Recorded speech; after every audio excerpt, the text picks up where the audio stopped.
on, so make sure you stick around because, wow, we've got some analysis to do in that game, guys. In the meantime, we've got some analysis to do here. This was just incredible to watch, really, because I think it caught a lot of people by surprise what we saw here from Real Madrid. Let's get straight into it. We talked about how direct Real Madrid have been this season and how much away from the goal. Really, really nice finish to start the game off for Real Madrid. I love Courtois' celebrations there. Great moment for him. You've got to enjoy those big moments, and he knows how important he is for Real Madrid. So if he's bringing that to the table as well, then geez, he goes up another level. I've got a nice goalkeeper stat for you guys, especially you, Joe. Courtois, 2 assists in the Champions League this season. That is more than Bellingham and Mbappe. Well, I'm sure he'll appreciate that for now, but that won't happen too often. Okay, guys, let's see Federico Valverde's next goal, because he wasn't done at 1-0. And look, this was a really interesting one, actually, Maka. Yes, it was a lovely play by Vinny Jr. Really burst the speed into the space, gets a little bit of fortune possibly off Ruben Diaz, but it was all about the finish. First touch away from Nico O'Reilly, across Mark Gahey, and then just smashes it quick before Donnarumma can get set. Just flies past him, and another brilliant finish from him. Really, really, really cultured finish. Oh, cultured finish, I quite like that. It wasn't done at 2-0 either. Valverde wanted one more. If that was cultured, what about this one? Way back, just watch the way he dances around Mark Gahey. Mark Gahey almost forgets where he is for a minute. This is just this is poetic, this one, Laura. If the other one was cultured, this is poetry in motion. He just comes down. Brilliant again, really nice finish. You could have smashed it high, you could have hit the goalkeeper, but he aims it deliberately low into that corner. An incredible hat-trick on a night like this. Couple of debuts. But at the highest level, we're talking about the Bernabeu in the last 16. You get punished an unbelievable finish. This next little bit of analysis, we've got 2 acts to this one, because we've got Donnarumma against Vinicius Jr. giving away the foul, and then the reverse, the penalty. Have a little look at this. Just tell me, Joe, from your perspective, how this foul happened and who did the right thing. Well, first place, City leaving themselves so open, 3-0 down. I think it's sharp. It's sharp from Vinny Jr. You see, just as a little step over here, sits Donnarumma down, and then he thinks he can pounce, but these players are so sharp, and immediately the referee's got no choice but to give that. But you know what? He whispered it into my ear just as we embraced after the game. He said this tie isn't over, and he stepped up for his team. 4-0 is a terrible, terrible scoreline, something you can't come back from, but keeping it at 3, massive. He makes a genuine attempt for the ball, so he only gets booked there. He doesn't get a red card. This is the penalty, though, Maka. Yeah, it's an awful penalty, isn't it? Vinny Jr. had a difficult game in the end. He started the first half really well, looked bright at times, but that's a poor penalty. No wonder he hasn't scored that many goals. Kylian Mbappe takes the penalties, so he's resumed that authority tonight, and he won't be taking many more. I don't know what he was up to. He's jumping in the air like a Bruno Fernandes. He never normally does that. No pace on the ball. Simple save. But also, Maka, that technique requires you to not look at the ball. You see Bruno Fernandes, even Tony, when they approach the ball like that, they don't look at it. But he's done the skip, the slow motion. Keepers think of it. It's so hard to get your time well executed. That is why the boys who score consistently, they score big numbers, because if you can execute it and you don't look at the ball, as a goalkeeper, you're trying to get set. You're not quite sure how they're going to come onto it, how they're going to approach it. And if they're waiting for your tell movement, it means that you can't go early. So therefore, you're reducing how far in the corner you can get. So if they get, the prime example is when they can watch you move and go the opposite way.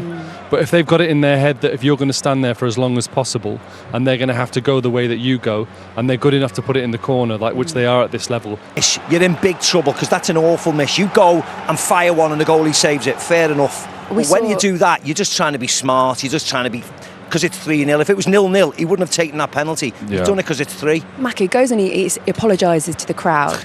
And I suppose they'll forgive him on a day like today because it's 3-0. But at a different game, at a different scoreline, would he have attempted that? No, I don't think so at all. I don't think so. And you hear the crowd. The crowd still a little tiny bit indifferent with Vinny Jr. You can see there was lots of applause for loads of people who worked hard. He gave a ball away right near the end of the game, and we were down here getting ready to come out, and the whistles for him, and there was fans by me calling him every name under the sun. They were Real Madrid fans, so you can see he still hasn't won the crowd over fully yet. A lot of the young kids, Valverde did, everybody worked hard today. House and Rudiger, they have won the crowd over with that performance today, but they're still slightly indifferent to Vinny Jr. You can hear it. Yeah. Let's have a look at this big Courtois save. We said he was so effective at both ends of the pitch today. How important would this be? This is it's just a top goal. So well, it's an incredible save. It's someone who just never wants to give up anything. You know, he's so appreciating, because if they're going to do anything,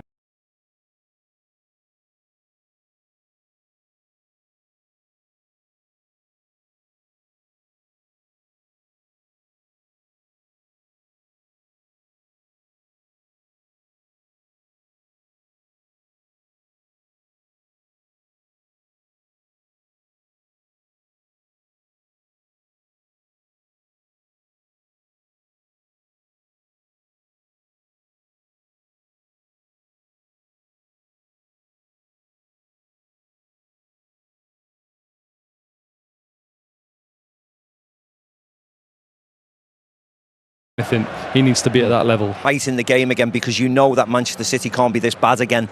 They won't be this inefficient. They won't be even now, depending on what type of team Real Madrid put out. There's a question mark about it, because I don't think they can replicate that type of performance. With 3 18-year-olds on, it was a hell of a performance, as I mentioned before. So it's going to be really hard, but they've put themselves in an incredible position, aren't they? 3-0 up. Nobody, even the ardent fans, didn't think that was going to happen this evening. Kylian Mbappe was in training as well, but didn't make it back for this. So I'm sure they'll be hoping he'll make it back for the other leg over in Manchester. Guys, stay with us, because we're hopefully going to be hearing from that man there, Pep Guardiola. Might be public enemy number one around here, but tonight his team were toothless. Real Madrid, they have absolutely rediscovered their form when it matters the most. See you in a few minutes. Trent, how are you? How fabulous to get you out here. Trent, it's been a really long time since we've been able to see you and catch up with you. First of all, wow, what a performance that was from your lot tonight. Yeah, massive performance. I think a lot of the noise when the draw happened, and then leading up to this game, especially the way that we've been playing the last few games and the results we've had, a lot of people just expected us to get battered tonight, but you know, it just shows the mentality. It doesn't matter what injuries you've got, what players out. You know, this competition means a lot to the club, and us as players, we understand that. So go out there and they support us like that. You know, anyone can win, and we've absolutely executed the game plan perfectly in that first half, especially. It was almost like you were offended by the fact that they were favourites in your backyard.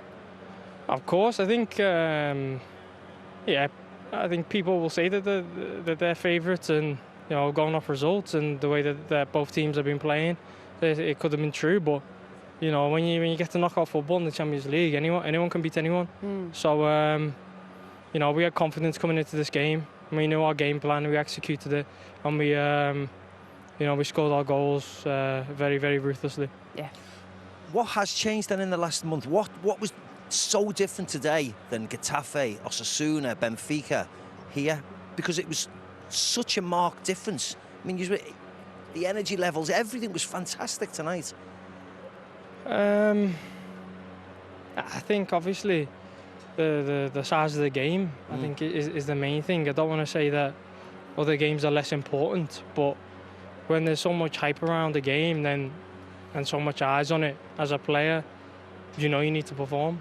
You know, especially when you play for a club like this, the expectation is there's no excuses. You have to win. So our mentality is to go all the way and win the game, win the competition. So no matter who's in front of us, you know, we want to win. Trent, we just want to show you Valverde's third goal. How good was he tonight, by the way? You know, I'm running out of, you know, even as a Liverpool player, I've admired him. And I think he is undoubtedly the most underrated footballer on the planet. I think when you play with him, you understand how much he gives to a team. He covers every blade of grass. He gives us all. He's, yeah, I think as a player, the best attribute you can have is that your teammates can always count on you. And he's always there. He never lets us down. Obviously scored a last-minute winner on the weekend, and then does what he does today. It's absolutely incredible, and I think maybe people might start talking about it now, but I think for many years he's been in that top bracket of midfielders. Yeah. Even your teammates that weren't playing today were watching And the reaction from Jude for that goal was this. Have a little look at this, because this really made us laugh. Because this is kind of how we all reacted in real time as well. I think everybody did. I think it was similar for myself on the pitch. It's like you don't see goals like that every day. So he's an incredible player, and he's playing with a lot of confidence, as you can tell. Otherwise, you don't score those type of goals. Talking about the game plan, Trent, obviously we've seen his 3 amazing goals there, but when Doku was really starting to establish himself in the first half, your teamwork seemed so important when it came to defending Manchester City. Of course, I think we played them early on this season as well, so we've seen the threat that a player like Doku can bring. I've played against him many times, so you know what he likes to do, and it's very, very, very difficult to stop. So you have to double up on him, you have to triple up on him to have any chance of stopping him, and we did that. Fede, Thiago, Brahim, they were all around him with me, trying to limit as much success as he could have, really. And Trent, we don't speak to you as much as we want to, of course. Tell us, how's the year gone? I know you've had a couple of injuries. Are you still really enjoying it here? Yeah, a couple of injuries, I think it's never what you want when you first join a club. No, of course not. You want to hit the ground running. Wasn't able to do that, but since I've found my fitness, found my feet in the team, I'm loving it here, and I've loved it ever since I made the decision and first joined the club. I think it's a dream come true to be playing in a stadium like this, to be playing for a club like this. And playing in games like this today, so I'm absolutely loving it, and I'm trying to embrace the culture. I'm trying to adapt it as well as I can, and the lads and the fans and the city have all accepted me with open arms, which you can't ask for more. So hopefully we'll be able to have a successful season, but we focus on a second leg next week. Yeah. All right, Trent, we'll let you go. Thank you. It was really great catching up with you. And well you. done tonight. We'll take the much, microphone and we'll let you go and rejoin your teammates, Thank you. who I imagine are going to be celebrating too. Well done. Celebrating perhaps not through the night, but perhaps a little bit. Look, they got to enjoy that performance. And wow, if you came off the pitch against Man City, I just enjoyed the fact that there you could almost tell they did not like the fact that Man City were favourites tonight. So how satisfying would that win be? I think it will be. He knows it's only the start. He's a good enough player. He's been far enough in this competition to know that one good result isn't going to define your season. But just the focus and the energy that he was giving off there is someone who knows this season isn't over. He knows he's only growing into it. I really enjoyed that interview. It was lovely to see him. Yeah, it was great to speak to him, because you don't hear a lot from him, of course, in England, and certain rumours start here, get translated into very bad English, and then another narrative is written. But I know he's really loving his time here, and the more he plays and the more he adapts and the more he learns, I think he'll come on tons. He really will. Mackie got a good reception when he came off as well. What did you think of his performance tonight? I thought it was good. I thought it was hard first 10 minutes. Doku looked really dangerous, but we knew that would happen. We highlighted it before the game, how vulnerable they may be down the flanks, Real Madrid. But what they did do is they got Fede Valverde back to double up, and they got Brahim Diaz back at times to double up or treble up against Doku, and they snuffed that out. But it's hard because Doku's a really, really good winger. He likes to go right, he likes to go left, keeps the defenders guessing. So if you can show him one way to where your teammate's standing, it helps a hell of a lot, and that's what they did really well today. They defended gallantly, didn't they? They had men back and they worked their socks off, as hard as I've seen them work in a long time this year. Back to the drawing board for Manchester City. Let's get the thoughts of their boss, Pep Guardiola, see what he made of that 3-0 loss here at the Bernabeu. Speaking with Jules Breach. Pep, it looked like you started the game so well. Then what happened? Yeah, we arrived 3 times, 6 goals and good actions. The first we defend proper, and after making good actions, the amount of times we arrived by line, to make a crosses, to make a tapping. So, I don't know, I had the feeling that it was a good game. It was not that I think the result dictate. Of course, also Madrid had the ability and the quality, and every time you lose the ball, the transitions, because they keep the ball, and after they run, always they can do it. But it's what it is. I had the feeling that, it was better than the result said, but the result is here. We have 1 week, and in Etihad we'll see him. Did it feel like it was tough for your team to get control back once they scored the first goal? Yeah, but after that didn't create much, and after the second time arrived second goal, and arrived the third time a third goal. So it's not easy, you know that, or that, and the quality they have. They defend so compact, so solidarity. 8 players, 11 players there defending.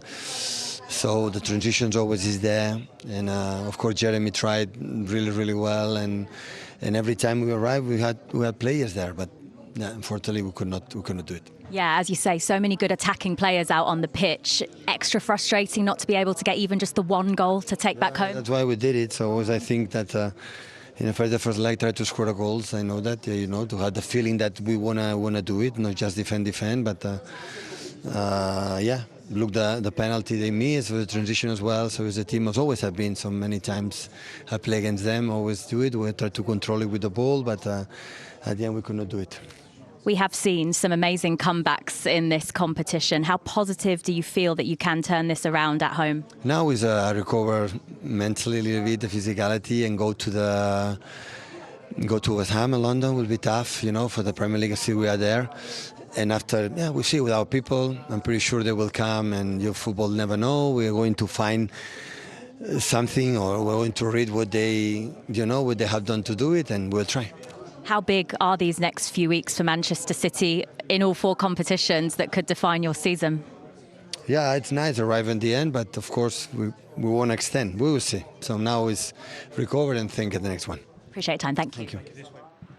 Okay, good interview there with Pep Guardiola. You almost felt like he couldn't argue too much with it, but he's saying, look, we didn't create enough. They were so compact defensively, made it really difficult for them. What is it about this performance tonight for you that City were lacking in? Well, I think Trent said it when he stood with us here before. He said their game plan played off to a T. They accepted that at early stages they might have to suck it up, but they'd be able to hit Manchester City on the counter-attack. They didn't necessarily have recognised fullbacks playing, and they hurt them in those circumstances. But look, City, it wasn't through lack of effort. It never happens with the Manchester City team. It just looked like tactically they got a little bit wrong tonight. But who are we to question Pep Guardiola? You know, he's had a bad night, no getting away from it. He's had a bad night as a coach, but it's something that he can rediscover. They'll learn from it and they'll move on, and they've got a really good chance, I think, if they score early at the Etihad. Do you agree with that, Maka? Well, yes, I do agree with it. I thought they were very open in the middle of the park, which was unlike them. They got very stretched at times, allowed Real Madrid to counter-attack. You know, the penalty, the pattern of play leading up to the penalty is very un-City-like.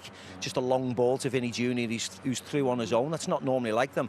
And I thought there was not enough mobility in the centre of the park. So, as Joe said, you can pick holes in everything they do, but they've been exceptional for many, many years. So you just have to take it on the chin. It's one of those nights.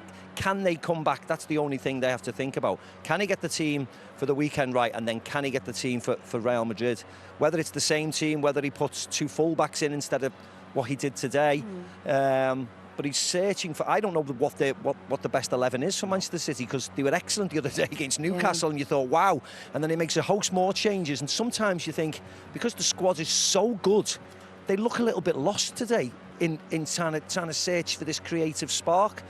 It'll come, because we've seen it happen all the time. But it's just one of those things you just have to say, we were beaten tonight, we were beaten by a more savvy team. Take your medicine and roll on forward. And a lot of the English teams are going to have to do that. The all-conquering English Premier League, these last couple of days have been a little bit chastening for us all, haven't they? So we all have to take our medicine and move forward. Been a rough time in Europe for English teams. You know about it, Joe, at the Etihad. How difficult a job is it when it's 3 goals and it's Real Madrid? Well, I think obviously Mbappe's back training, isn't he? So he's always going to be a threat if he's involved. Bellingham's back training, and then you've also got Vinny Jr., who's got his moments. So that's all Real Madrid have got to rely on now. They've done the hard work, they've done the battle, they've done the graft. They can rely on a good defensive display. Howson was good tonight, Trent was good, Rudiger, Courtois. They know that they can sit in and they can affect the game with 1 goal. Manchester City have got to be near perfect. They're capable of it, but it's going to be tough. You also got to get the ball past Courtois, who was just, tonight, nothing was going past him. Joe mentioned it before the game. This is a man who's been man of the match in Champions League finals, unstoppable at times. He's been Real Madrid's saviour on many, many, many occasions. Sometimes the goalkeepers, particularly here at Real Madrid, don't get the credit, because normally the goal scorers get all the credit. But he has been undoubtedly, you know, the best around, certainly in Spain for a long, long time. The